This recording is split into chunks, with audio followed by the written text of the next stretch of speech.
Welcome to China in Focus. I'm Tiffany Meyer. Our top story: could a summit between President Trump and Chinese leader Xi Jinping be on the horizon? It follows Secretary of State Marco Rubio's meeting with China's top diplomat. Details on that coming up.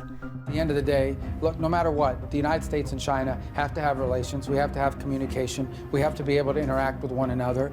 And it's just impossible for the foreign ministers of our respective countries to not engage in conversation.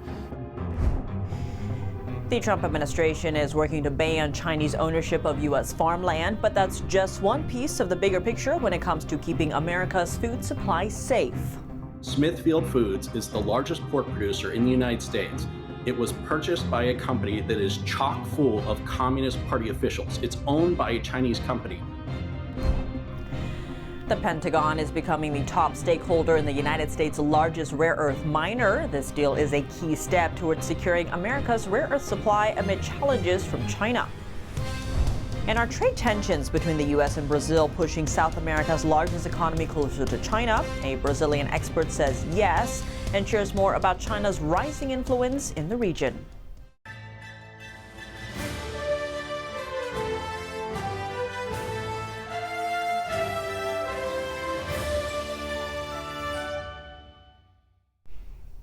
High-level U.S.-China talks may be back on the table. Secretary of State Marco Rubio says a meeting between President Trump and Chinese leader Xi Jinping is likely this year.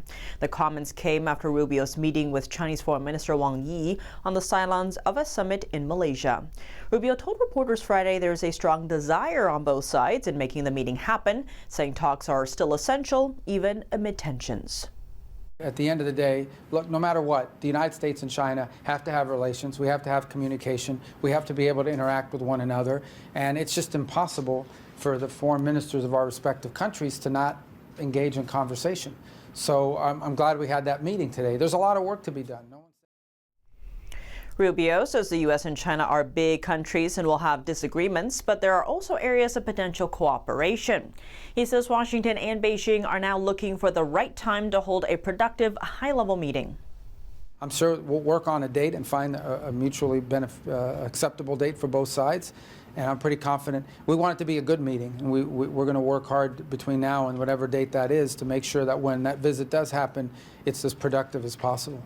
So far, signs show the two countries are following through on earlier agreements. China has resumed rare earth exports to the U.S. At the same time, Washington has started easing restrictions on ethane gas, jet engine parts, and chip design software headed to Beijing.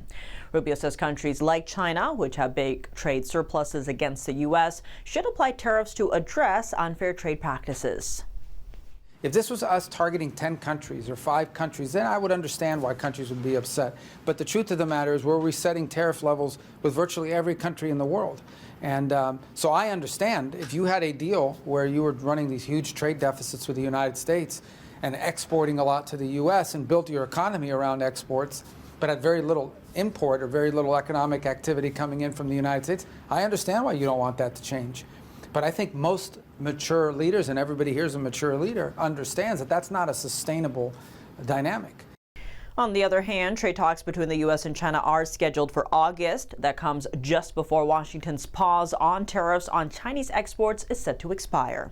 Vietnam has imposed anti-dumping duties of about 28% on certain steel products from China this week. The move strikes at Beijing's efforts to use neighboring countries as transshipment points to avoid U.S. tariffs. The announcement comes after Vietnam finalized a new trade deal with the U.S. Under the deal, products from China and other countries transshipped through Vietnam to the United States will face a 40% tariff. Secretary of Agriculture Brooke Rollins announced earlier this week that the United States will move to ban Chinese ownership of U.S. farmland, citing national security concerns. To unpack the Trump administration's efforts to protect American farmland from foreign adversaries, NTD's Steve Lance was joined by Michael Lucci, founder of State Armor.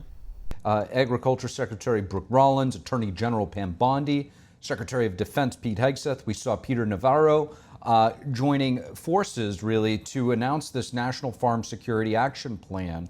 What is the motivation behind this new strategy, besides the obvious, and what is your takeaway from this news? Steve, this is long overdue for the national security implications of farmland ownership and access to critical infrastructure to finally be acted upon. We know in Texas, North Dakota, Indiana, Ohio, all over the country, Chinese Communist Party companies have been buying agricultural land right next to military installations. Not just that, right next to critical rail lines, right next to other critical infrastructure. As we learned with our allies in Ukraine, our allies in Israel, proximity produces peril. And what I mean by that is if you can get close to a sensitive asset, you can launch remote drones or other assets to go attack that asset, like the Israelis did in Iran, like the Ukrainians did in Russia. For far too long, we've allowed the Communist Party to carve up our agricultural land, and not just that, our industrial properties as well. So this is long overdue. Secretary Rawlins absolutely should be working with CFIUS to block these purchases. They've been getting away with this for a long time, and it's really set us up to be in a uncomfortable and dangerous situation. Michael, Secretary Rawlins was speaking about the national security implications. Let's take a listen to what she had to say. American agriculture is not just about feeding our families, but about protecting our nation and standing up to foreign adversaries who are buying our farmland, stealing our research, and creating dangerous vulnerabilities in the very systems that sustain us. Michael, if you could, talk to us about China's role in this and some of the other reasons why they would want to target American farmland. And also, you know, the president, when he talks about tariffs, he wants fairness. Is the United States allowed to purchase any land inside of China, for that matter? Well, I mean, Chinese people aren't really allowed to purchase land in China. It is still a communist country in that way that private land ownership is very regulated by the state. Absolutely, Americans cannot buy land in communist China. So there's no reciprocity on that front. But furthermore, some of our most important agriculture companies, such as Syngenta, are owned by the Chinese government itself. So that's a company, Syngenta, that's spread all across the United States. They innovate on seeds, they build fertilizer, they do all these important things. It was built by Swiss folks. It was a Swiss company, and then the Chinese government bought it out. And that's why the governor of Nebraska said what was one of the most important things today. He said when Syngenta called him to lobby him, he said, "I have no interest in meeting you. I have no interest in you being in Nebraska. My suggestion is to leave." That is the script that every governor and every cabinet official should take with the Communist Party. To your point about Nebraska, Michael, from what I understand, you know, we saw that the Chinese police station, the big one that popped up was in New York City, but there was also a serious concentration of a similar police station in Nebraska, of all places, Chinese. What are some of the most important parts of this plan to protect from the Chinese, the communist Chinese threat? And are you satisfied with the tightness of this plan? Well, on the tightness of the plan, that will come down to execution. I think that Secretary Rawlins is fantastic at execution, so are many of the other cabinet officials, but we have to see how that plans out. There are 7 steps to this plan. I think that the most important are the actual protection of the agricultural land, and they do have to work with governors and state legislatures. They also have to work with Congress to effectuate some of that. But furthermore, the last point, the 7th point, to protect critical infrastructure, also super important. And then the supply chains. I mean, if I could do one thing for the American agriculture sector, it would be to make Smithfield American again. Smithfield Foods is the largest pork producer in the United States. It was purchased by a company that is chock full of Communist Party officials. It's owned by a Chinese company. We need to make Smithfield American again. That's one example of CFIUS failing. That was more than a decade ago. They let the Chinese buy Smithfield. It's the #1 pork producer in America. We need to make that American again. Smithfield, a name that's as American as apple pie. Unbelievable. Michael Lucci, thank you so much for your insights. Turning to the latest on breaking China's grip on rare earths, the Pentagon is set to become the largest shareholder in MP Materials, the U.S.'s largest rare earth mining company. On Thursday, the company said the Defense Department agreed to buy around $400 million of its preferred stock, securing a 15% stake. The government is also pledging billions more to invest in the company and buy what it produces. This federal investment is expected to help the company boost domestic rare earth processing and magnet production. The funds will support building a new rare earth magnet plant, serving both defense and commercial markets. The company aims to launch the plant in 2028. What's more, to protect the U.S. supply chain from price slumps, the Pentagon has also pledged to guarantee a floor price of over $50 per pound for the two most popular rare earths. That's nearly double the price currently offered by Chinese refiners, prices that have remained low for years and discouraged investment. Rare earth minerals are critical components in everything from smartphones and electric vehicles to weapons systems. China, Washington's top geopolitical rival, processes about 90% of the world's rare earths. In response to U.S. tariffs, Beijing halted shipments of 7 types of rare earth minerals to the U.S. back in April. The move disrupted production at automakers like Ford and Tesla. Coming up, the U.S. naming China a key threat during a meeting of top military chiefs from the U.S., Japan, and South Korea. At the same time, a B-52 bomber made its first flight this year over the Korean Peninsula.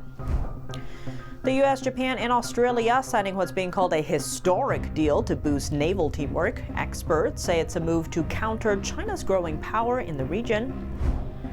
Taiwan is holding its biggest military drills ever, getting ready for the worst, a full-scale invasion by Communist China.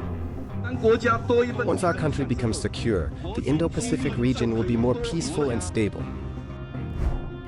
And Ukrainian President Volodymyr Zelensky is sanctioning 5 Chinese companies for supplying parts used in Russian drones.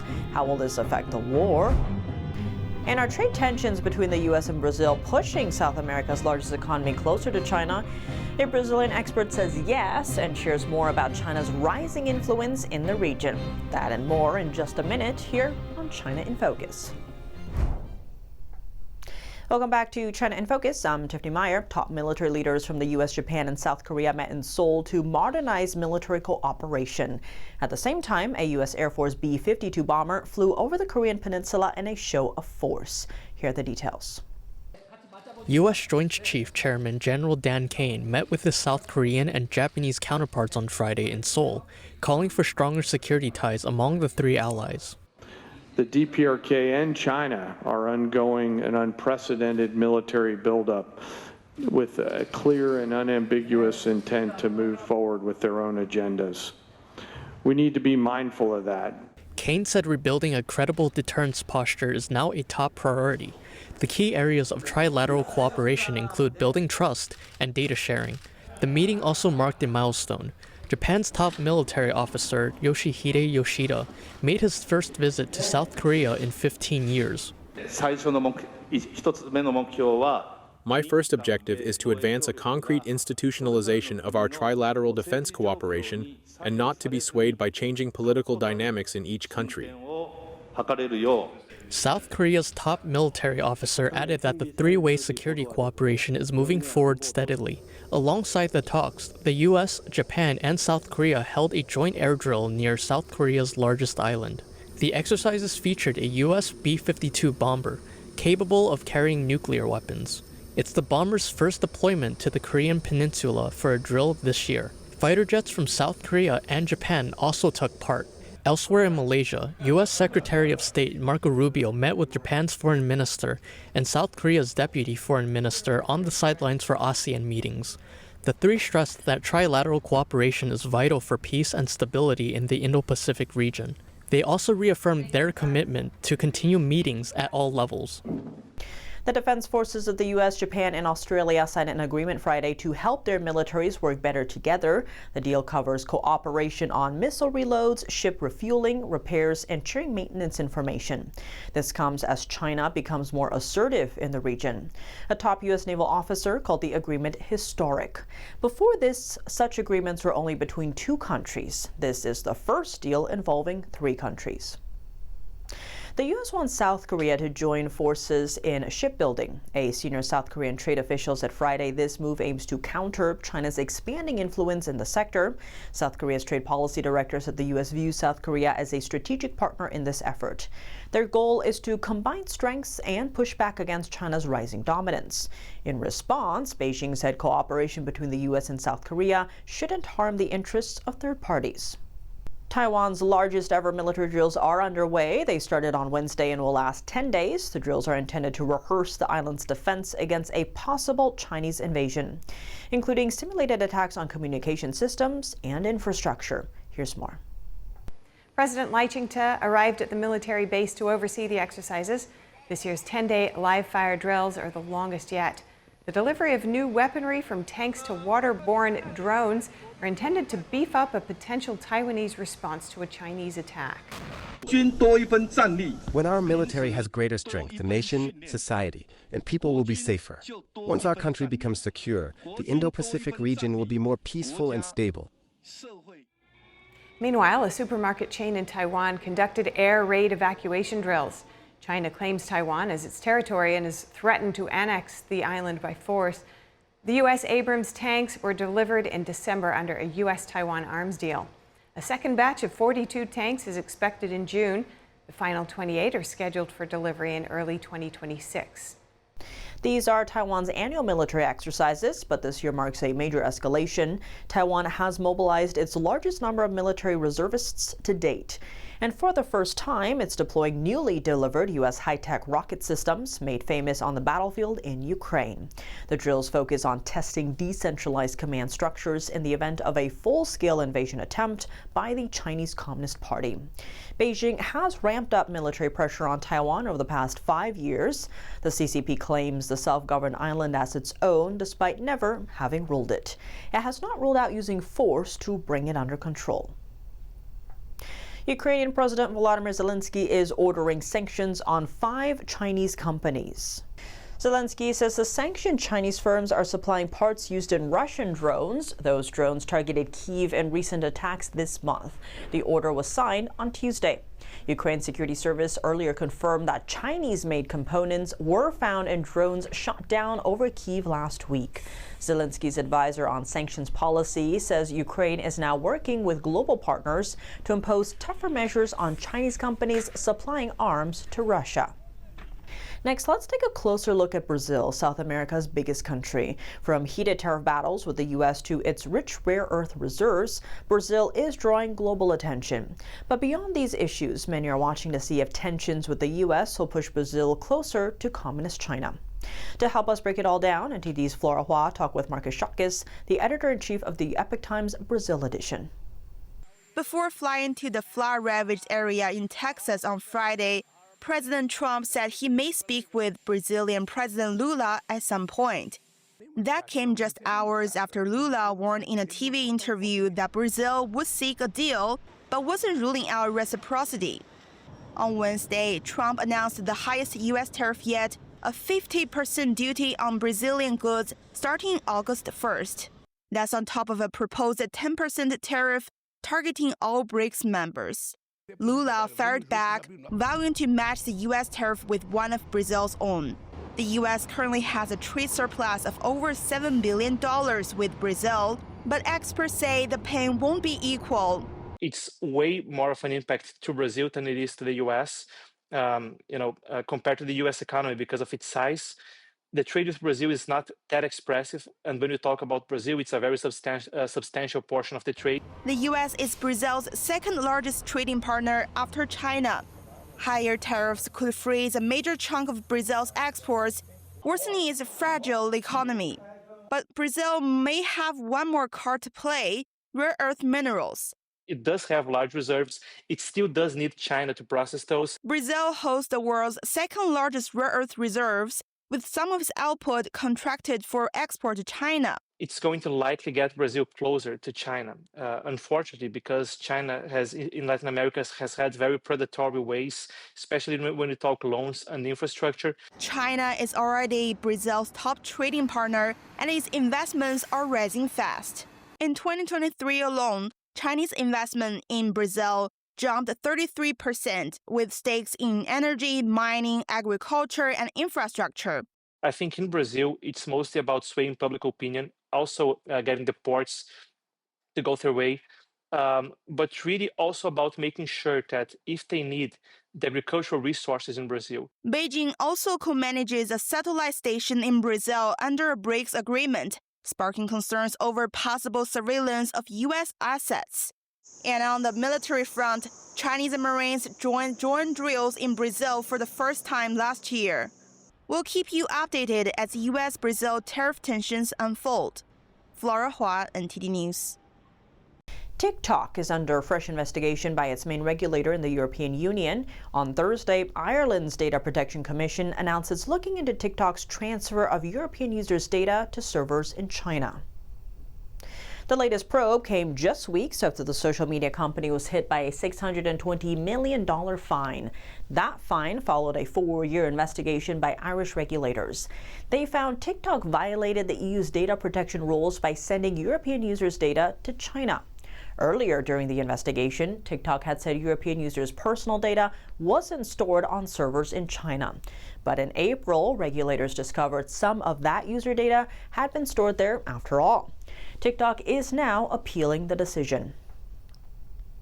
That's all for today's China in Focus. I'm Tiffany Meyer. If you have any feedback on the show or have something you'd like to see us cover, send us an email at chinainfocus@ntd.com. We'd love to hear from you.